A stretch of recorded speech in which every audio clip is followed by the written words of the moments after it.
আওয়ামী লীগ সরকার পতনের পর দলের নেতাকর্মীরা যেভাবে পেরেছেন পালিয়েছেন, কেউ কেউ ধরা পড়ে জেলও খাটছেন। থমথমে এই সময়ে ছাত্রলীগের এক নেতা মনকে ফুরফুরে করতে বান্ধবীকে নিয়ে ঘুরতে গিয়ে বেদম পিটুনির শিকার হয়েছেন। শুধু পিটুনিতেই নয়, পিটুনির পর ওই নেতাকে পুলিশে সোপর্দ করেছে স্থানীয় জনতা।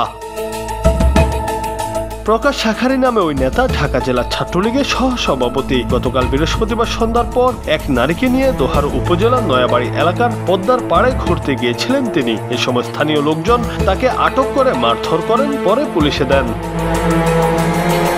বৈষম্য বিরোধী ছাত্র আন্দোলনে হামলার অভিযোগে দায়ের করা মামলায় প্রকাশকে গ্রেফতার দেখিয়েছে পুলিশ। পুলিশ সূত্রে জানা যায়, গতকাল সন্ধ্যার পর বান্ধবীকে নিয়ে ঘুরতে যাওয়ার পর কয়েকজনের সঙ্গে তার কথা কাটাকাটি হয়। এক পর্যায়ে লোকজন তাকে আটক করে পিটুনি দেন। পরে রাত ৯টার দিকে নবাবগঞ্জ থানা পুলিশ তাকে উদ্ধার করে উপজেলা স্বাস্থ্য কমপ্লেক্সে নিয়ে যান। সেখানে প্রাথমিক চিকিৎসা দিয়ে প্রকাশকে থানা হেফাজতে নেওয়া হয়। জুলাই ও আগস্টে ছাত্র জনতার উপর হামলার অভিযোগে প্রকাশ শাখারির বিরুদ্ধে নবাবগঞ্জ থানায় 2টি মামলা রয়েছে। এই মামলায় সাবেক প্রধানমন্ত্রী শেখ হাসিনার উপদেষ্টা সালমান এফ রহমান সহ আওয়ামী লীগের কয়েকজন নেতাকেও আসামি করা হয়।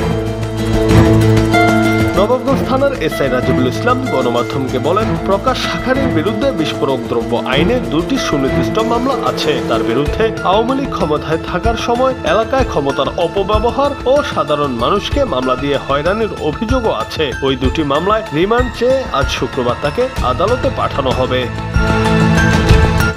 জুনায়েদ আহমেদ, বাংলা টিভি।